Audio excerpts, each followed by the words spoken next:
I've only been in Mexico once, just across the border at a place called Nuevo Laredo.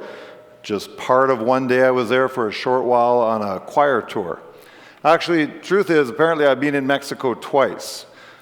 The first time I was in Mexico, I was in the womb because my mother has indicated or told that the first time she became aware of my existence was in Mexico. And apparently it wasn't a positive experience for her.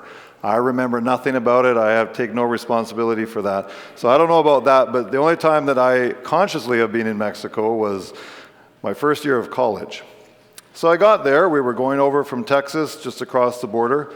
And I remember when I got there, I thought one of the things I should really try to do is barter a little bit with some of the local merchants. Because, I don't know, I had that idea all my years growing up. I always heard people tell all these stories about, they go to other countries, and lots of you are from other countries, and you're maybe used to this, but I always hear stories, we went over there, and I haggled, and I dickered with this trader and with this merchant, and I got this thing on a good deal, and I always heard all of these stories. So I kind of felt like if I was going to be there in my short, brief couple of hours there and experience the culture, I thought, I guess I should do that too. I should try to negotiate a deal.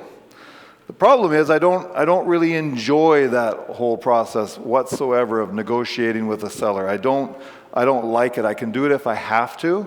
I've gotten a lot better at it when it comes to buying cars. I get myself all worked up and armed with information, and I get myself in the zone, and I can go, I think do pretty good, but I don't like it. My dad, on the other hand, he's one of those people who kind of enjoys that thing. He's like, bring it on. When I was just a baby, he went on a Bible lands tour over to the Holy Land, as they call it. And shortly before he left, he was with some people who were talking about the Arabs being shrewd dealers. And one of them warned my father. He said, Don, I'm telling you, you'd better watch out for those Arabs when you get over there. And someone in the group who knew my dad well, he responded by saying, hey, those Arabs had better watch out for Don. And I don't know, that's probably somewhat right. So here's how it worked for my dad. My dad went over there and he took a great big cowboy hat with him because it's hot, sunny, he wanted protection from the sun, some shade, so he had this great big cowboy hat. But when he got over there, he came across an Arab trader who wanted that hat. And so this Arab trader was selling those kind of like traditional Middle Eastern hats. I don't know what they're called, but anyways, the guy wanted to trade one of his hats for my dad's cowboy hat. That was the deal he was trying to propose. And I don't know how it all went down, but in the end, my dad got 10 of his hats for his one cowboy hat. Pretty good deal, right? 10 for one. Unfortunately, my dad really lost out in the end because on the trip home, he had 9 of those hats, and most of the other souvenirs he had bought in one little suitcase, and in one of the airports, somebody stole that suitcase. I don't know if it was that Arab guy following him, but he lost out in the end, so my dad just got the one hat in the end anyways, and the other guy got the cowboy hat. I don't like that stuff. I don't relish at all that bartering process. But there I was in Mexico, and I had in my brain, I'm here, I should give it a try. So my mom collected dolls, so I found this little Mexican doll in one store, and I stood there forever looking at the doll, building up my courage, saying, you can do this, you should do this. And so finally I tried. I went and I talked to the store owner, and I negotiated a little bit, not very well, but I actually got him to come down in price a little bit. And then I didn't know what to do, because I really didn't know what I wanted to pay. I didn't have a target in mind. I didn't know if what he was offering now was a good price or if I was being ripped off. I didn't even know if I wanted to buy the doll. I didn't know what to do, so I just left. I just left the store. And once I got outside the store, then I felt really bad. I felt kind of guilty because I thought, here I went and wasted this man's time and negotiated a lower price, and then I didn't even buy the doll. And I didn't know what to do, and then I thought, well, I should go back and buy the doll, but then I thought, well, that's kind of weird, that's kind of embarrassing because I left, and I didn't know what to do, so I just walked away. And to this day, all these decades later, I still remember that, still feel a little bit bad about that. I'm pretty certain that store owner probably forgot about me something like 5 seconds after I walked out of the door, has never thought about me again, but I still remember. I don't like it. I do realize, though, that there are people who do enjoy that process. Maybe for some of you, it's like part of the culture in which you grew up, and it's just secondhand. And some people just by personality like it. My personality, to me, sometimes all this going back and forth on prices, it just feels like foolishness to me.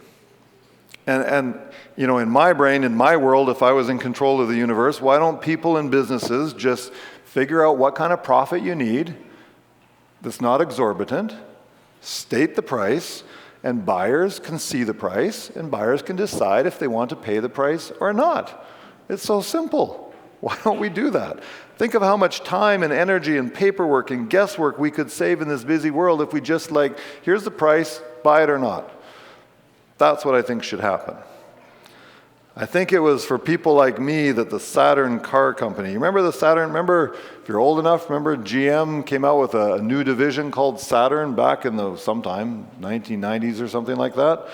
I remember when they came out, they advertised, their slogan was a different kind of company. I think they said a different kind of car, a different kind of company.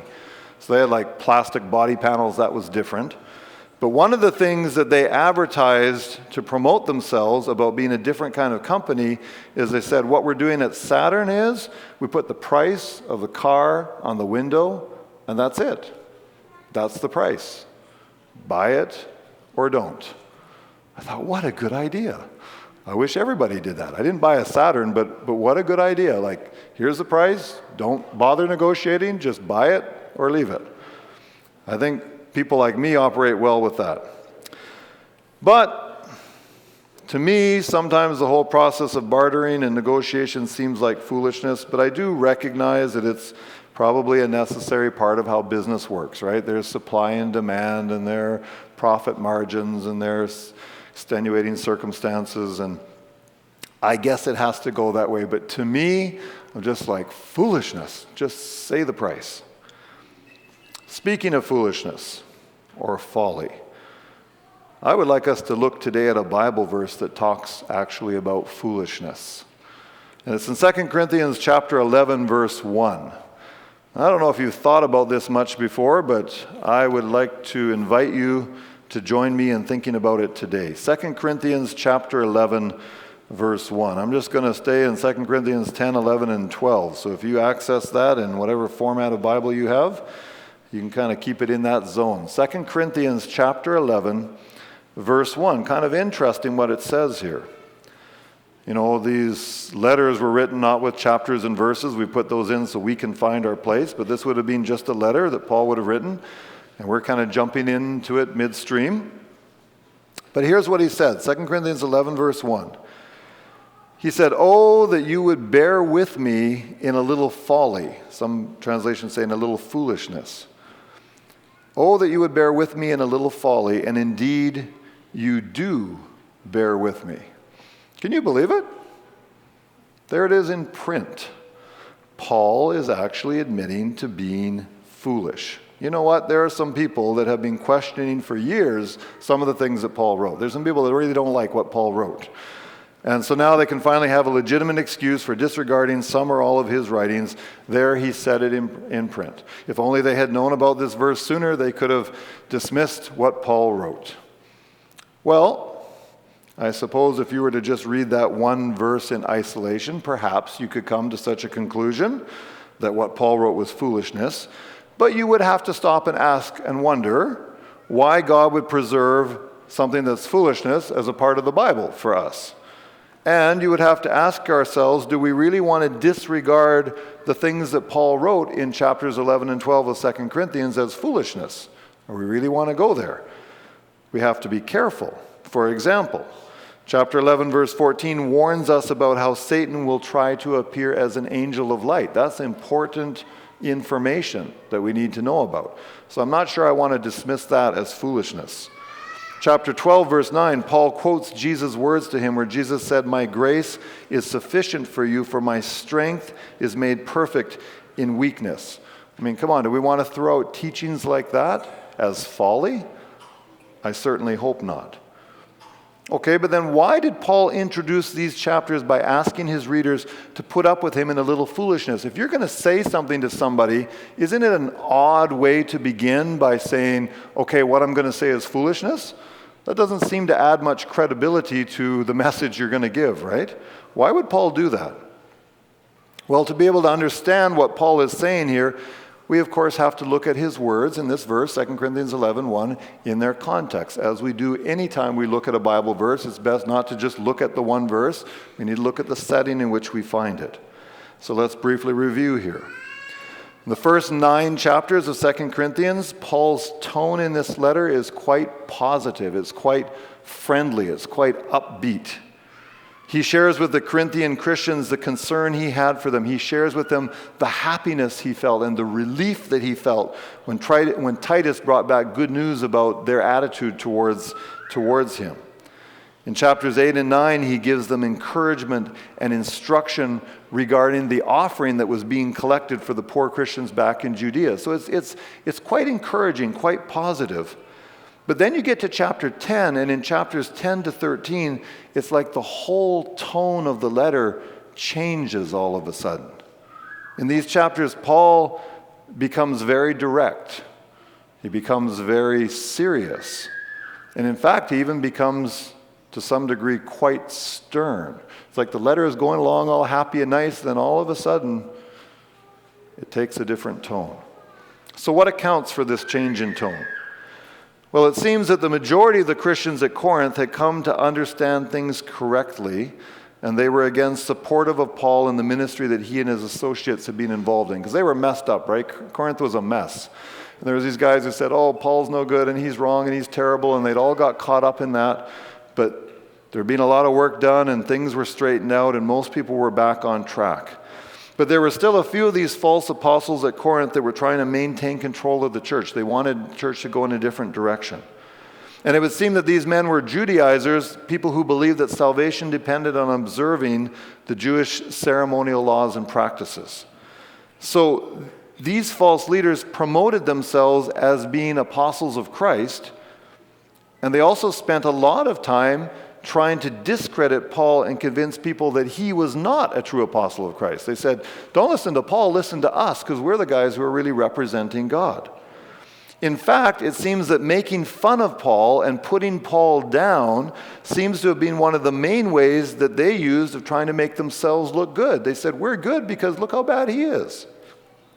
And probably, even though a lot of people had started to figure this thing out, there was probably still a small number of church members in Corinth who were still supportive of these false apostles. And they still thought maybe they had a point. So in the first 9 chapters of this letter, Paul is mainly addressing what we might call the supportive majority of the Corinthian Christians, the membership there in the church. But then in chapter 10, the tone changes because Paul now is switching his focus to deal directly and very specifically with this issue of these false leaders who were going around opposing him. So in chapter 10, Paul makes it very clear that he is fully prepared to deal with this problem when he comes, but he wants in advance to give some information. And so then he begins to discuss the way these false leaders boasted about themselves, the way they were speaking falsely about him, the way they were speaking falsely about his fellow gospel workers. And Paul notes that these men were praising themselves based on their own standards and their own calling, rather than basing what they were doing on a calling and standard that was given by God. Paul is saying, look at me, my associates, we have a calling from God. We have a calling to establish the church there in Corinth, and these false apostles have not been called there by God. They're on their own program. They were thus actually giving themselves credit for another man's labor. So Paul is addressing this head on, and he points out in verse 12, he goes so far as to say, these men are not wise, these guys that are saying this. And then look at how he sums it up. Go to the end of chapter 10, verses 17 and 18. As he's addressing the situation, he sums up the principle involved. 2 Corinthians 10, 17 and 18. Paul says, but he who glories, let him glory in the Lord. For not he who commends himself is approved, but whom the Lord commends. So Paul is telling them, look, the true Christian worker, a real Christian apostle, is going to be more concerned about God's opinion, more concerned about God's approval of his service than he is with spending his time boasting about himself. He said that's not what a real Christian is going to be doing. Such self-boasting, he says, is foolishness. God's approval of one's ministry is what counts. And if God blesses that ministry, Paul is saying, then the praise and the glory doesn't go to the person. The praise and the glory needs to go to God. And maybe that then brings us back to chapter 11, verse 1, and we can get an idea of what's going on here. So right after saying that, he then says, ironically, "Oh, that you would bear with me in a little folly, and indeed you do bear with me." So we can maybe better understand these words in their context. He's just discussed the foolishness of boasting about oneself, and now right after that, Paul asks these Corinthian Christians to bear with him a little bit because he finds it necessary in this situation to boast a little bit as he defends his ministry. Isn't that interesting? He has made it clear that he views such boasting about oneself to be folly, to be foolishness.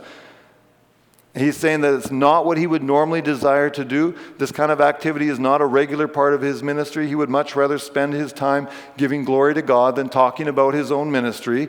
But the circumstances made a defense of his ministry necessary. These false apostles are still opposing and challenging his standing as an apostle. They're still seeking to influence the members of the Corinthian church. So Paul needed to meet them on their own level and clearly show that their claims were false. Paul is saying, this is not what a Christian apostle should do. By the way, bear with me for a moment because I'm going to do that. It's kind of strange.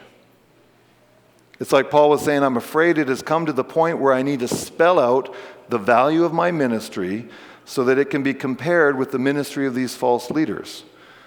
He's saying it's unfortunate that I have to go through what kind of feels like a foolish process, but please bear with me so that the charges of these false leaders can be addressed. In other words, he's asking them to show him a little patience and understanding.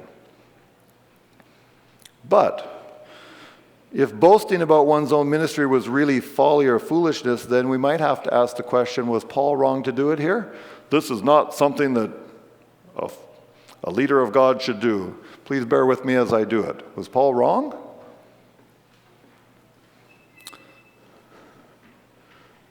Was he admitting to poor judgment here in verse 1?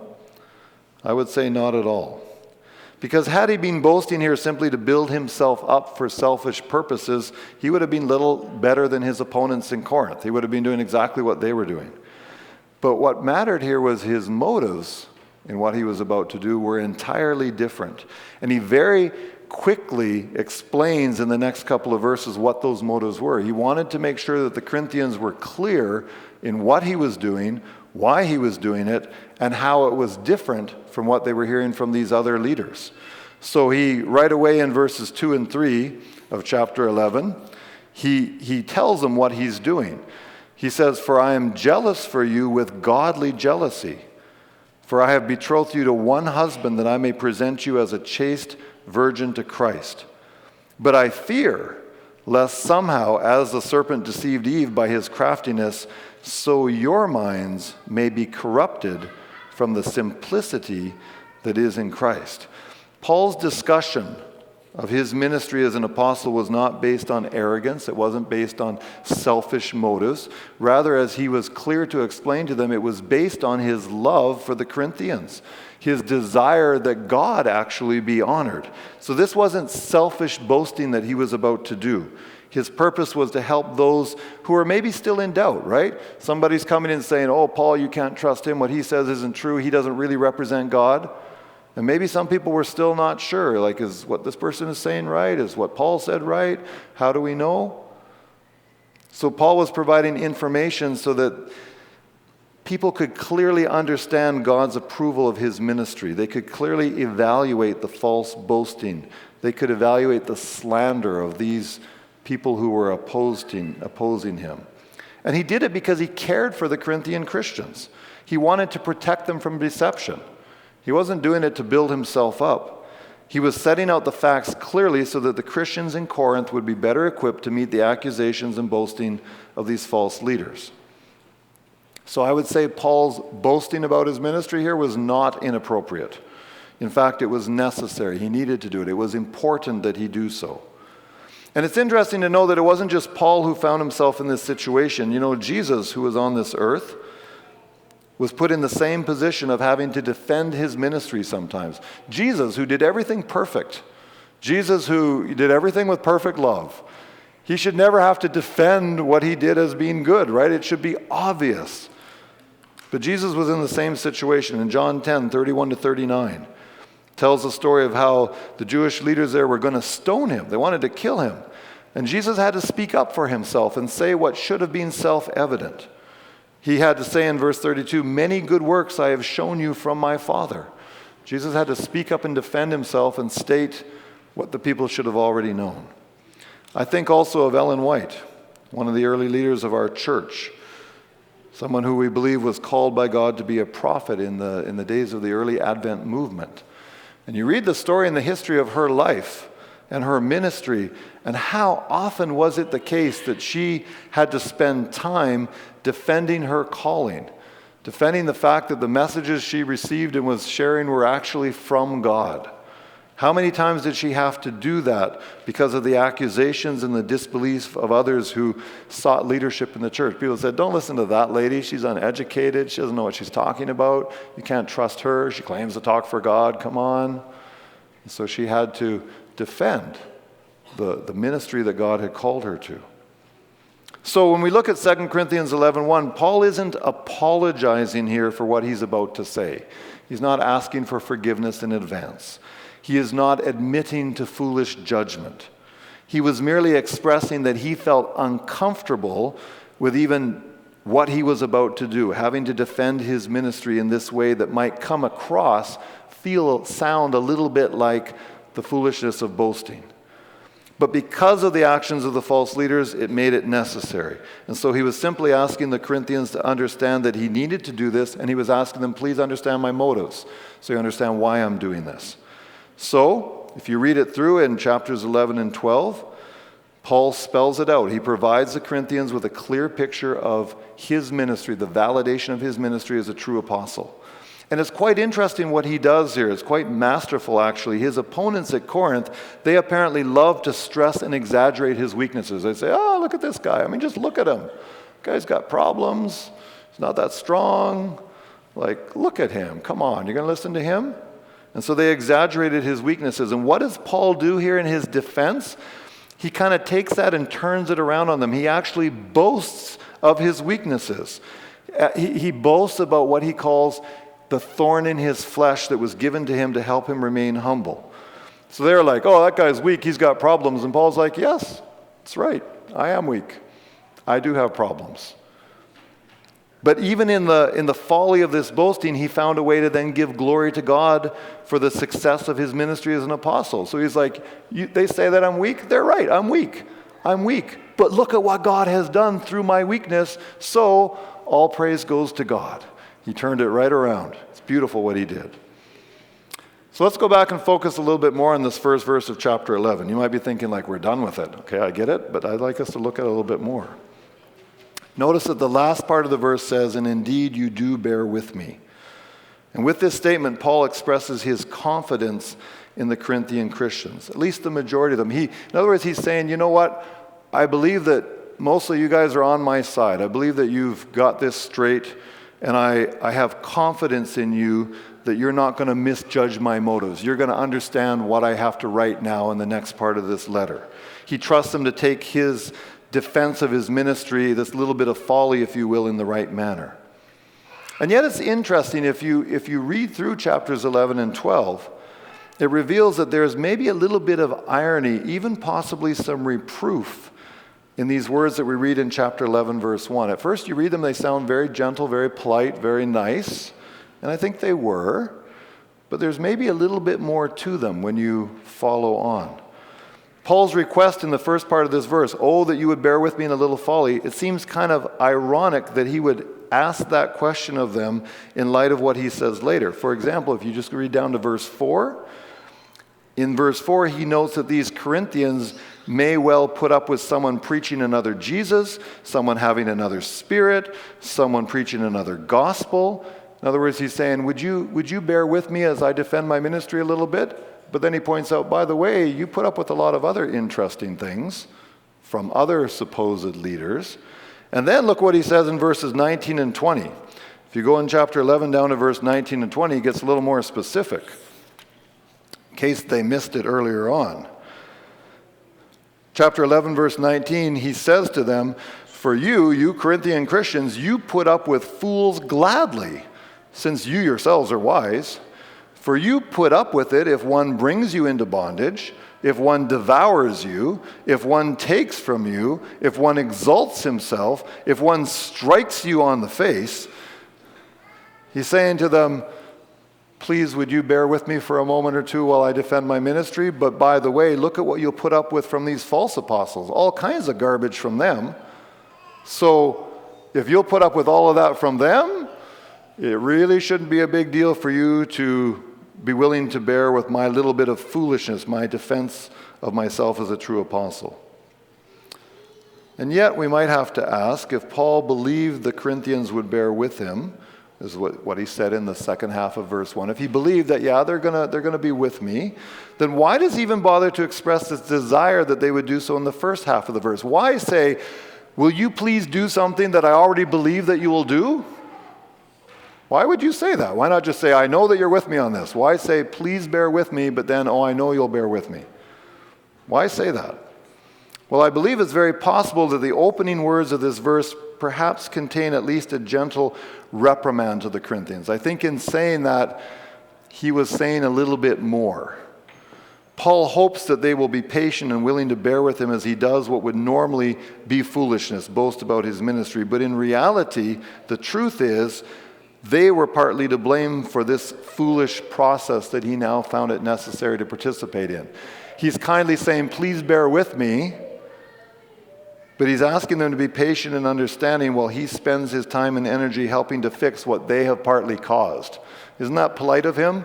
Please bear with me as I deal with what you've partly set up.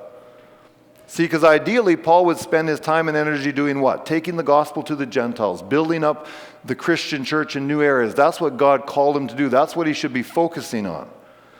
But the unfortunate reality was that the problems of the Corinthian church had often diverted and used up some of that time and energy that might have been used in what we might call more positive outreach. Because the Corinthians were messed up. They got all way off track. They were all mixed up, and they lost track of the gospel message, and they were just a mess for a while. The problems, the spiritual decline at Corinth had taxed Paul with concern. Think about what they had caused. He had already written at least 2 letters of counsel to them. That takes time and energy. Try to write something. Try to write a pastor's page every week. Take some time. Timothy and Titus, 2 Christian leaders, had been sent specifically to go help them sort things out and get it straight. 2 Corinthians 2, 12 and 13, Paul says that anxiety over the Corinthian situation kept him from being able to effectively preach the gospel in Troas. So their problems were actually impeding the ability to share the gospel message in other places because they had to take time to deal with how messed up they were. And now here he is again. He's in Macedonia and he's writing to them again. And once again, Paul has to take some time and energy from his ministry to put thought and energy into writing chapters 10 to 13 of this letter. He has to deal with it again. Had the Corinthians been spiritually mature and responsible, really they should have been able to, they would have been able to discern the error of these false leaders. When they came in and said, what Paul told you is not true, and don't follow him, follow us, they should have been able to stand up for Paul's apostolic authority when it was questioned. But instead, it seemed they were very happy to put up with these men and let their influence spread. They're just like, okay, well, let's just throw away everything we know about God and do something different. So they were partly responsible for, frankly, enabling the foolish business of Paul having to boast about his own ministry to defend it. And if they didn't catch the little kind of ironic reproof in chapter 11, verse 1, in case they missed it, Paul is quite clear about it a little bit later on in chapter 12. If you're there and you look at chapter 12, verse 11, Paul kind of gets a little more specific. Look at what he says to them there, chapter 12, verse 11. Remember, he said, bear with me in a little bit of foolishness as I defend my ministry. So after he's done that for a bit, he gets to verse 11 of chapter 12, and he says to them, so I have become a fool in boasting. You have compelled me, for I ought to have been commended by you, but in nothing was I behind the most eminent apostles, though I am nothing.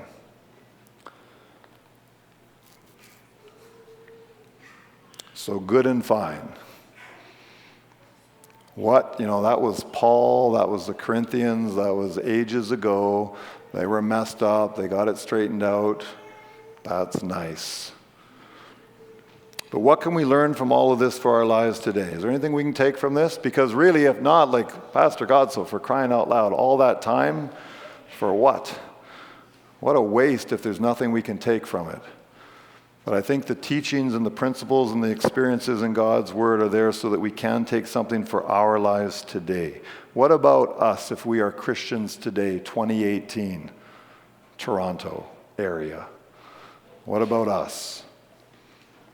Well, I think there are things we can take from this today. So let me suggest just a couple of points. 2 is a good word, right? It's a lot better than let me suggest 15 points. 2. First, number 1, realize that the church has to spend some of its time involved with things that frankly can seem like foolishness, especially when we compare those things with the Great Commission work that we've been given by God to take the gospel to the whole world and help make and invite people to be disciples. You compare those two things, and sometimes we got to do what feels like the foolishness. And it would be ideal, of course, if the church, and specifically its leaders, could spend all of their time and energy on the mission that Christ gave us. Wouldn't that be wonderful? Wouldn't that be nice? But we live on planet Earth. And you might have noticed in planet Earth, things aren't all perfect. Planet Earth, we are in this battle between good and evil. And planet Earth is not ideal. One day we'll have ideal, right now we don't. And that means the reality is we can't always avoid having to also deal with other things that in perspective may seem more like folly or foolishness, because we can't control the actions of others. There are times when you just got to deal with stuff because people choose to do things, and it's not what you would most like to do, but you've got to do it. We've got to do it. And let's face it, Satan is not going to be like, oh, there's those Christians. Look at that. They want to share the love of Jesus.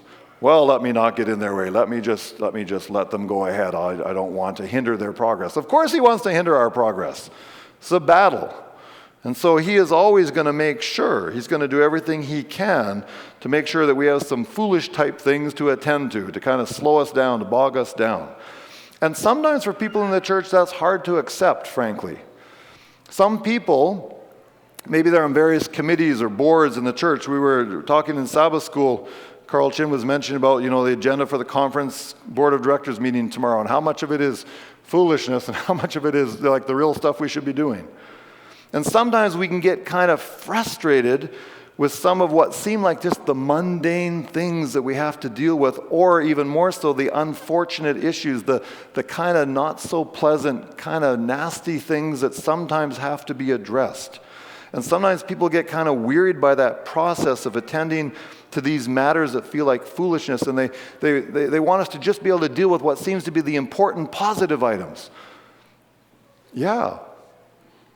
That would be lovely. Wouldn't it be lovely? And I only want to think about positive things. I don't want to think about anything negative. This is the wrong planet to live on, because negative stuff happens too, and you have to deal with it. The fact is that leadership includes bearing with these issues that might seem to fall more into the foolish category. In other words, we have to accept the reality that in this battle between good and evil, the church needs to do good, but the church is always going to have to deal with some of the not so good.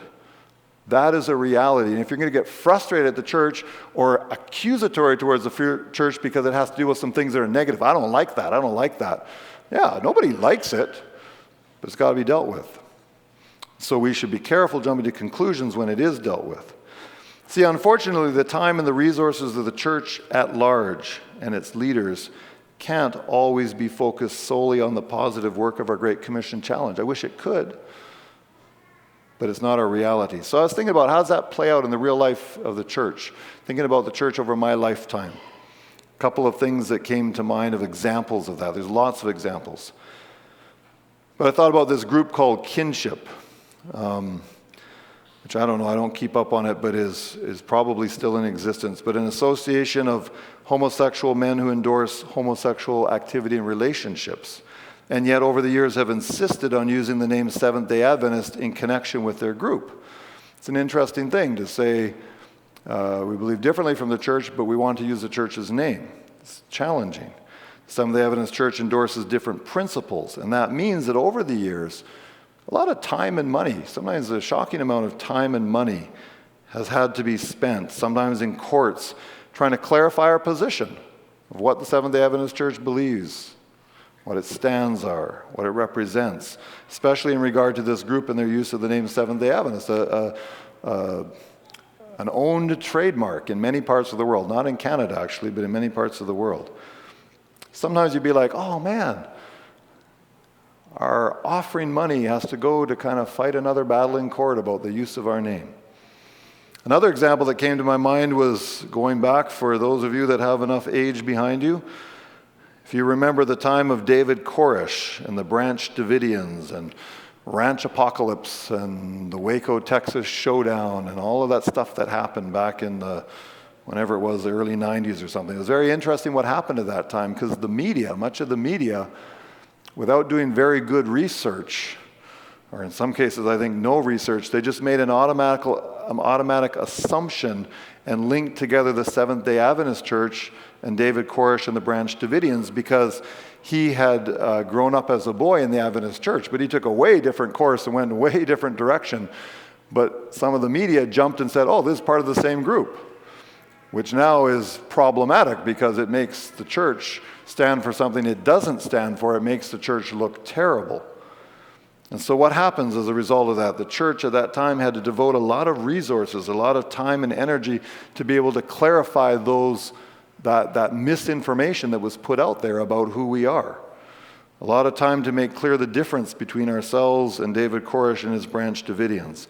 And this kind of thing goes on, right? All through our history. Time and effort is required to deal with various groups and ministries which have broken away from the church. There's always groups that are like, get disgruntled and say, I don't think the church is right, I think they're off track, I think they're wrong or they're evil, and we're going to pull away.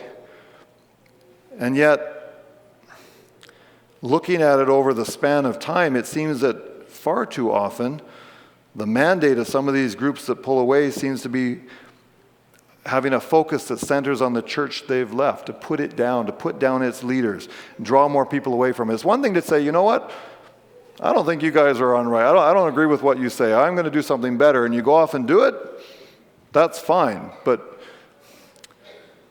far too often it seems that the groups that leave step away and then turn around and look back and spend the rest of their existence accusing and blaming and trying to pull people out. And when that happens, you got to deal with it.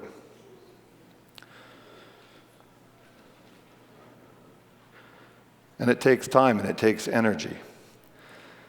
It takes time and expense trying to educate members about the issues when accusations have been raised to say, wait a minute, some of these things aren't true. Researching those accusations, writing articles of clarification, meeting with representatives of these groups.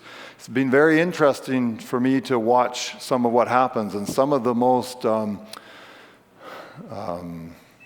aggressive opponents of the church sometimes have a track record of publishing like horrendous things. Oh, did you know that the church has done this?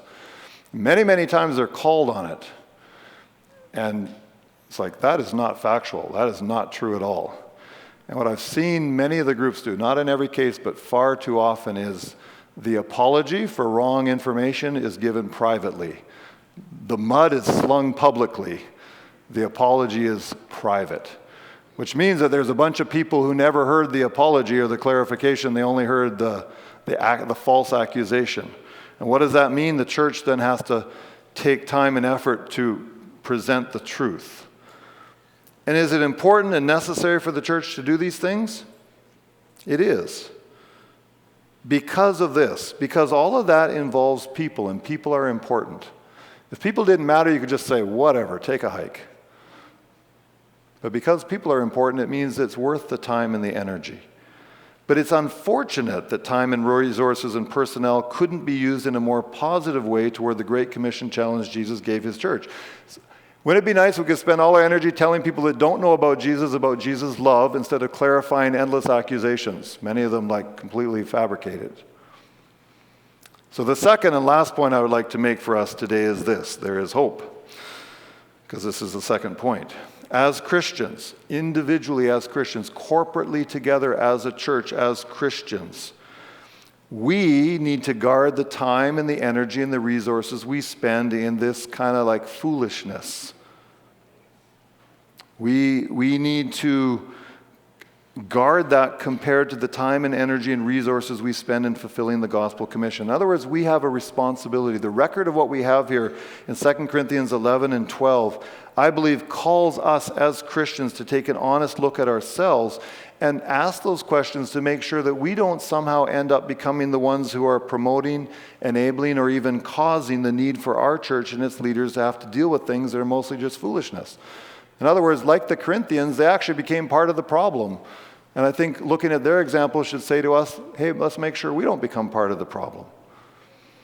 Because I can tell you as a pastor that sometimes when I think about this stuff, I can start to feel discouraged, Sometimes a little bit frustrated.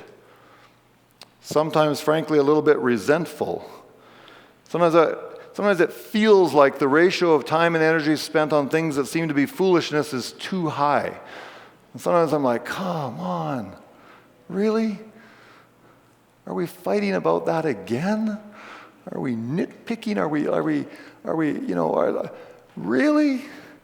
You heard this atrocious thing about the church and you just full sail agreed with it and just stop. And does it even make sense? I mean, does this even sound feasible just because someone said it? Come on, what has been your experience? Does it match with what you've seen and known? What am I, just a kindergarten cop? I don't know. Do you ever feel like that?